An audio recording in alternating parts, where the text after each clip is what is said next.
Let's try the Subaru first. Right, so it's got a gear lever and a steering wheel and a key, so it all seems very normal. But it isn't. Because before I set off, I have to choose how much traction control I'd like. That means going into the vehicle dynamics control system. Then when you've done that, you have to choose where you want the power from the engine to go, front wheels or back wheels. You can have it in auto, or you can put it into manual. 6 settings for this. When you've done all that, you have to choose what kind of throttle response you'd like. Sort of quite sporty in sport, very sporty in sport sharp, or intelligent. This is more complicated than my daughter's mobile phone. Honestly, I am surprised you don't drive it with one of these. But you don't. This car isn't an anorak. It's where people who make anoraks go to buy their anoraks. And life isn't much better in the new Mitsubitshi Evo 10. I have even had to resort to the handbook. Here it is. Because there's a button here that says ASC off. Now, chapter 4, verse 56. And lo, an operation noise may be emitted from the engine compartment in the following situations. The sound is associated with checking the operations of the ASC. At this time, you may feel a shock from the brake pedal. Sufficient driving force and steering performance as the vehicle turns while pressing the acceleration pedal. Who writes this? If you push this one, I don't understand. Oh, no, wait, no, look. I see.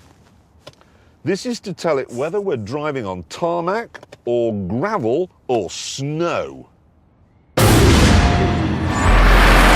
So, both these cars are complicated. Both are Japanese. Both have 4 seats. Both have turbos.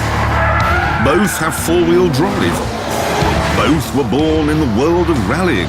Both will get from 0 to 60 in under 5 seconds, and both have a top speed of 155. So, to try and split them up a bit, I've devised a simple test involving a small group of rally enthusiasts.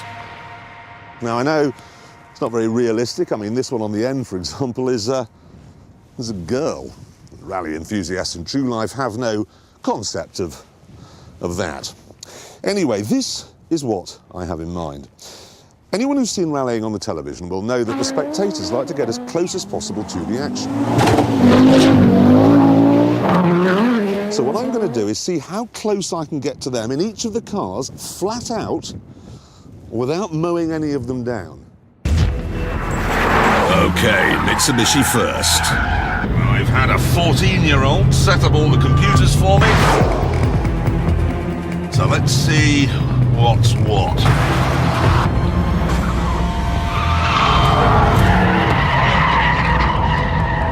On the very first attempt, I came within half an inch. And that put a huge smile on the rally fans' faces. So now, here comes the Subaru. Here we go.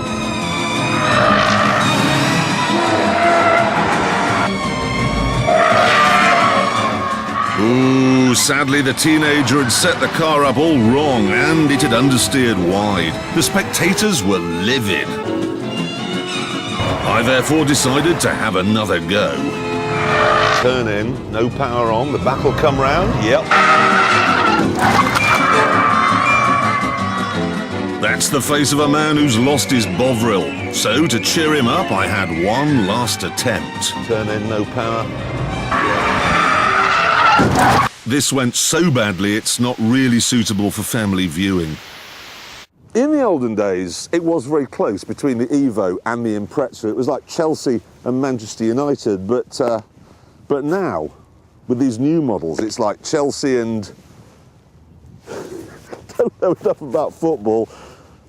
What team plays in red that isn't as good as Chelsea? Nottingham Forest. Nottingham Forest. And it's it's not just my close quarters rally test either where the Subaru falls down. Let's be honest, shall we? It is uglier than a war wound. It's far too soft and wallowy.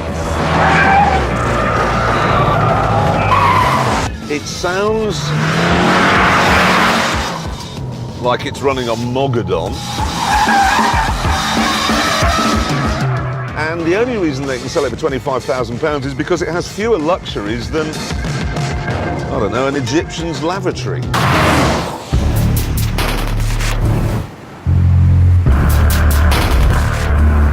So, let's concentrate on the Mitsubitshi. This is not an Egyptian's car seat. Its TV screen is a sat-nav. It's a graph showing you your average speed and fuel consumption over the last 2 hours.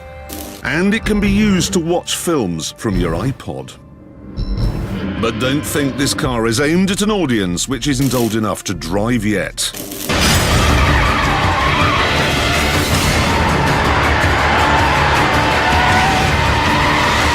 It will quite literally run rings round the Subaru. It's so much sharper, so much more focused, better looking as well.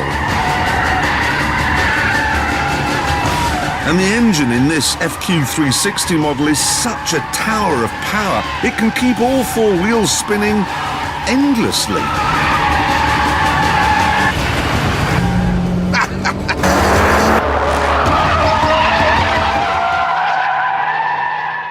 I know the entry speed for this corner in a Ferrari or a Lamborghini is 65. I've just gone in at 100. It's just so easy.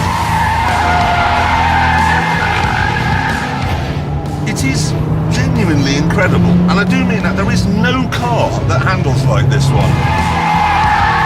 Even if you have a crash, it'll still keep going. I thought it would be impossible to make a four-door saloon more exciting than the old Evo 9, but with the 10, they have.